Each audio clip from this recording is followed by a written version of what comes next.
श्री सुखदेव जी महाराज ने सुना सच्चिदानंद रूप है। भागवत का अर्थ बताया उसमें कि ये जो भागवत है ये साक्षात भगवान का सच्चिदानंद रूपाय, भगवान का एक रूप है। और सच्चिदानंद रूपाय भगवान का जो सत्य रूप है वो आनंद है। भगवान का जो वास्तविक रूप है उसका नाम क्या है? आनंद। इधर तुलसीदास जी महाराज ने भी कहा कि बिनु पग चलई सुनई बिनु काना। क्या कहा? बिनु पग चलई सुनई बिनु काना। कौन है परमात्मा? जिसको कान नहीं है फिर भी हर बात सुन लेता है, उसको पैर नहीं है फिर भी दौड़ लगाता है, उसको आंख नहीं है लेकिन फिर भी संसार में सब देखता है कौन सी जगह क्या पाप हो रहा है, उसको शरीर नहीं है फिर भी दौड़ लगाता है,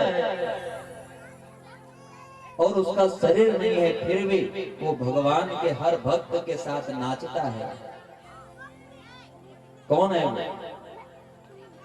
क्या बताया भागवत में? सच्चिदानंद रूपाय, यानी कि भगवान का जो वास्तविक रूप है वो आनंद है। जैसे कि आप इतनी माताएं बहनें या कथा श्रवण कर रहे, बंधु कथा श्रवण कर रहे, आपने 3 घंटे की कथा श्रवण करी, यानी कि सत्य के मंदिर में आप रगड़ लगा रहे हो। और जब आप मंथन करोगे तो उसमें से दूध में अगर आप मंथन करोगे तो मक्खन भी निकलेगा, घी भी निकलेगा। तो ये 3 घंटे का क्या चल रहा है? ये मंथन चल रहा है। और जब मंथन करोगे तो 3 घंटे बाद आप घर जाके कहोगे कि आज तो कथा में आनंद आ गया। आया कि नहीं आया? क्या आया?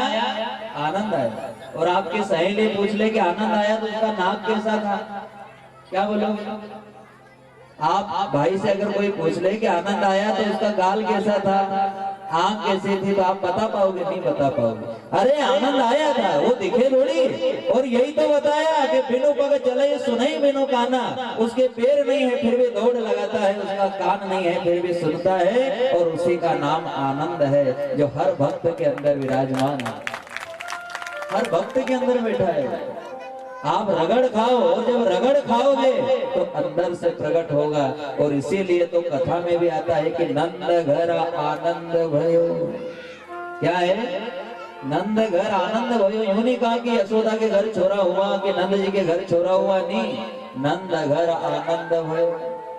अपने घर पे भी बाल बच्चा हो तो अपन यूं बोला कि आनंद भयो, छोरो भयो, बालक भयो, बालिका हुई। लेकिन आनंद एक अलग है। आनंद का जन्म तो भक्त के हृदय में हर रोज होता है। जब भी आप उसके सत्संग में बैठोगे, भजन में बैठोगे, उसका जन्म उसी समय हो जाएगा आनंद का। और जीवन मिला ही आनंद लेने के लिए। और आनंद कहाँ मिलेगा? यहाँ इस माया ने ऐसा पर्दा डाला है कि ये युवा सब कहते हैं अरे अब क्या भजन करने की उम्र थोड़ी है, भाई तू जा थारी उम्र भजन करवा तू। और भजन करने की उम्र ये सत्संग हमें बताता है। ये कथा किस लिए है? इसलिए है ये गुणों का सागर है। अब इस कथा में ये कथा भी आएगी कि 8 साल का छोटा ध्रुव भगवान को प्राप्त कर गया, 11 साल का छोटा सा प्रहलाद भगवान को प्राप्त कर गया, लेकिन अपना 40 साल का छोरा यूं डोला नहीं रहे, पलटे में नहीं रहे। उनके कहीं भी मतलब सोच नहीं पड़े। बस जबकि हम तो प्रणाम करते हैं आप सभी भक्तों को कि ये जो सत्संग है नहीं, इससे आप कुछ लेना जरूर। जितनी भी माताएं बहनें बैठी पल्ले जरूर बांधना, पल्ले जरूर बांध के ले जाना। ऐसा नहीं कि 7 दिन तक कथा सुनी और फिर वापस। ये सत्संग इसलिए है कि इससे कुछ बदलाव होना चाहिए। अब श्रवण करने के बाद भी कुछ बदलाव नहीं हुआ तो कथा किस काम की? ऐसा थोड़ी कि नियम चल रहा है कि नहीं 4 साल 5 साल थोड़ा करना है, नहीं नहीं, ऐसे नहीं। भाव से भगवान के सत्संग को, भगवान की छवि को, भगवान के गुणों को अपने हृदय में बिठाओ। कहाँ बिठाओ? अपने हृदय में। सीखो इस कथा से कि ये कंचन काया वाला न रहे और अपन सब हंस से अपन मोती चुगने वाले हैं। कौन है अपन? कौन है? मोती चुगने वाले। और अपन मोती चुगने वाले हैं लेकिन अपन भिष्टा खा रहे हैं, शराब पी रहा है, गंदी चीजों का सेवन कर रहा है। ये सब क्या है? ये इस कंचन काया को बर्बाद कर रहे हैं अपन। ये बार बार नहीं मिले रे, ये एक बार ही मिले।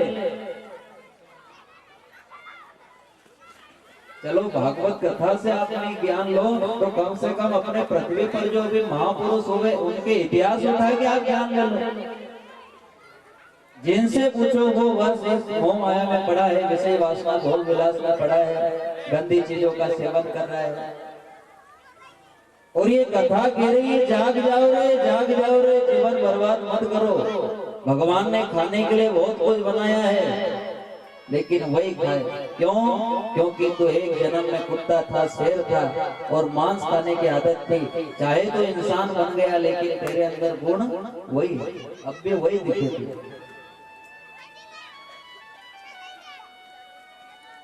अपने पृथ्वी पर महाराणा प्रताप, उनपे भी संकट आया। 6 महीने अपने महल से बाहर रहे। वो चाहते तो वो भी मांस खा लेते थे लेकिन नहीं, घास की रोटी खाई थी। लेकिन अपने धर्म को घटने नहीं दिया, अपने संस्कृति को नष्ट होने नहीं दिया। और आज अपने ये मांस खा रहे हैं, उल्टे उल्टी चीजें खा रहे हैं और बोल रहे हैं कि मैं ये होने में इस जात का हूँ, मुझे गर्व है। अरे भगवान से कहना प्रभु तो दे तो सद्बुद्धि दे, सद्बुद्धि, हम भटक गए हैं। और ये सत्संग जो है ये सही रास्ता दिखाता है कि शब्द की चोट से जो सुधरे वो इंसान है। आप सत्संग श्रवण कर रहे हो और 7 दिन तक कथा श्रवण करो और शब्द की चोट लगे कि नहीं मैं भी ये अवगुण करता हूँ, तो इस कथा में आप उसका संकल्प कर दो कि आज से मैं इन चीजों का सेवन नहीं करूंगा, आज से मैं इन चीजों का त्याग करता हूँ। और आपने त्याग अगर कर लिया तो मैं व्यास दादी से कह रहा हूँ आपकी कई पीढ़ियां बहुत से पार हो जाएगी।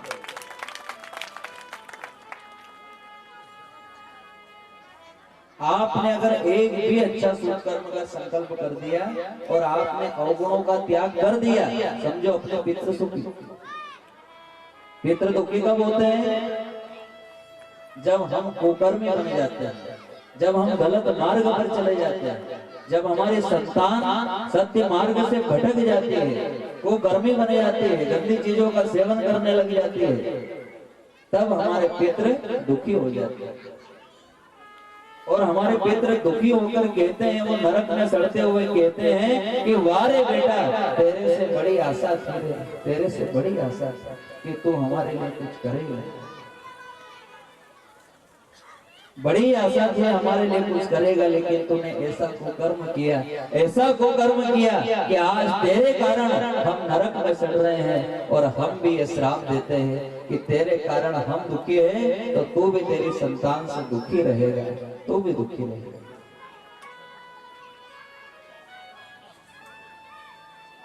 इसीलिए फिर संतान सत्य के मार्ग से भटक जाती है, कुकर्मी बन जाती है, गलत संगति में जाके बैठ जाती है। ये सब किसके लिए? क्योंकि पितरों की आत्मा दुखाई, पितरों ने बुद्धि भ्रष्ट करी और आपकी लाडली संतान भी गलत रास्ते पर चली गई। जिसके ऊपर आपको गर्व था आज वही आपके ऊपर डंडा लेके आ रहा है। आप कहोगे अरे ये तो मेरा लाडला छोरा, ये मुझे डंडा दिखा, क्यों दिखा रहा है? ये वही दोस्त। और ऐसा नहीं कि सब कुछ अच्छा है, लाड़ी अच्छी है, बेटा अच्छा है, घर बार अच्छा है, जमीन जायदाद सब अच्छी है तो हमारे पितृ सुखी है, नहीं। ना जाने किस समय हमारे परिवार पे संकट आ जाए। आप हर वक्त जो भी कार्य करो भगवान के शरण में रहकर करो कि मैं कोई ऐसा काम तो नहीं कर रहा हूँ, चाहे आज गाड़ी अच्छी चल रही है लेकिन मैं कोई ऐसा कार्य तो नहीं कर रहा हूँ, मेरे घर की बहू, मेरे घर की बेटियां, मेरे घर का बेटा कोई ऐसा काम तो नहीं कर रहा कि जिससे हमारे पितृ नरक में चले जाए। हर कार्य करने से पहले 100 बार सोचो। क्यों? क्योंकि सोचने के लिए भगवान ने हमें दिमाग दिया, बुद्धि दी। अब बुद्धि दी है, उसके बाद भी अपन बागर कूद रहे हैं, तो बागर कूदने का काम कौन करे? जानवर करे। और अपन इंसान होके भी अगर बागर कूद रहे हैं तो उनमें और अपन में फर्क क्या है? और ये सत्संग इसीलिए है कि समझ जा रहे, सावधान हो जा। परमपिता परमात्मा को वचन देकर आए हैं कि हे गोविंद, मैं सिर्फ तेरा भजन करूंगा, मैं तुझे प्राप्त कर लूंगा, मैं भाव से तुझे याद करूंगा। और आज इस माया ने ऐसा रंग चढ़ाया है, ऐसा रंग चढ़ाया है कि माया के अलावा कुछ नजर ही नहीं आ रहा।